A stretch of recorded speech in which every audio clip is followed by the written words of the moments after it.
महासंघ के बैनर तले उत्तराखंड के सभी जिलों के सरपंच आज अल्मोड़ा गांधी पार्क पहुंचे और वन मंत्री के खिलाफ धरना प्रदर्शन किया। सरपंच अपनी 6 सूत्रीय मांगों को लेकर प्रदर्शन कर रहे हैं। सरपंचों ने लीसे और अन्य रॉयल्टियों का भुगतान खातों में समय पर करने, वन पंचायतों के समस्त अभिलेख सरपंचों को उपलब्ध कराने समेत 6 सूत्रीय मांगों को लेकर प्रदर्शन किया।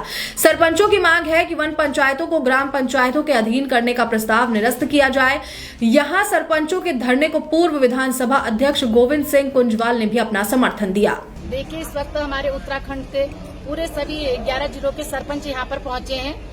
हम सुबोध उनियाल जी ने एक बयान दिया था कि सरपंच के पद को प्रधानों के अधीन कर दिया जाए, और मुझे बहुत अफसोस होता है जिस पद में मानदेय नहीं दिया जाता है।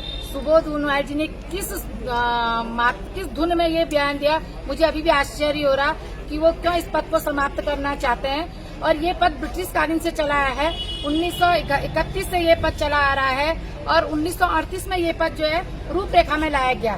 तो कहीं ना कहीं उस पद को ये वो कर रहे हैं, विलय करने की कोशिश कर रहे हैं, जो हमारा ब्रिटिश काल से चला है। ब्रिटिश काल में केवल 2 पद चले आए हैं, एक हमारा कमिश्नरी और दूसरा ये प्रधान सरपंचों का। तो मेरे सुबोध उनियाल जी के खिलाफ हम लोग यहाँ पर एकत्रित हुए हैं। आज पूरे प्रदेश का सरपंच संगठन यहाँ अल्मोड़ा अपनी मांगों को लेकर के पहुंचा हुआ है। हमारे प्रदेश की पंचायत सरपंचों की प्रमुख मांग है कि वन मंत्री जी के द्वारा एक असंवैधानिक बयान दिया गया है। उन्होंने ये कहा है कि सरपंचों के पद को ग्राम प्रधानों के पद के साथ विलय कर दिया जाए, जिससे कि पर्यावरण को और वन पंचायतों को बहुत भारी नुकसान होगा, और उनको अपना ये बयान तुरंत वापस लेना चाहिए। इससे प्रदेश का सरपंच संगठन बहुत ज़्यादा खपा है। यदि ये 10 दिन के अंदर उन्होंने अपना बयान वापस नहीं लिया तो प्रदेश का सरपंच संगठन सड़कों पर होगा, पूरा प्रदेश व्यापी आंदोलन किया जाएगा। हमारी कुछ प्रमुख मांगें थी जो हमने रखी थी, कि उसमें सबसे पहली मांग थी कि प्रदेश के परामर्शदात्री समिति का गठन करवाया जाए। प्रत्येक ब्लॉक वाइज वन पंचायतों को सुसज्जित करने के लिए, सौंदर्यीकरण के लिए परामर्शदात्री समिति का गठन करवाया जाए। उसके बाद प्रदेश सलाहकार परिषद का गठन करवाया जाए, जिससे कि वन पंचायतों के लिए सही रीति और नीति तय की जा सके।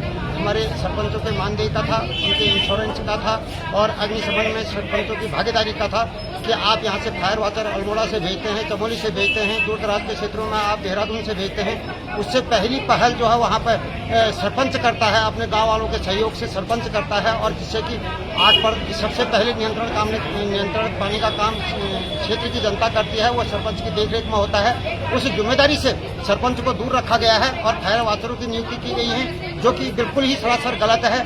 Fire watcher as a fire brigade की तरह काम करते हैं। जैसे कि किसी गांव दूर दराज क्षेत्र में अगर आग लग गई तो जब तक वहां फायर वाचर पहुंचते हैं तब तक वो सारा क्षेत्र स्वाहा हो जाता है। इस प्रकार का अगर नीरस रवैया रहेगा तो सरपंच संगठन सरकार का कोई समर्थन नहीं करेगा।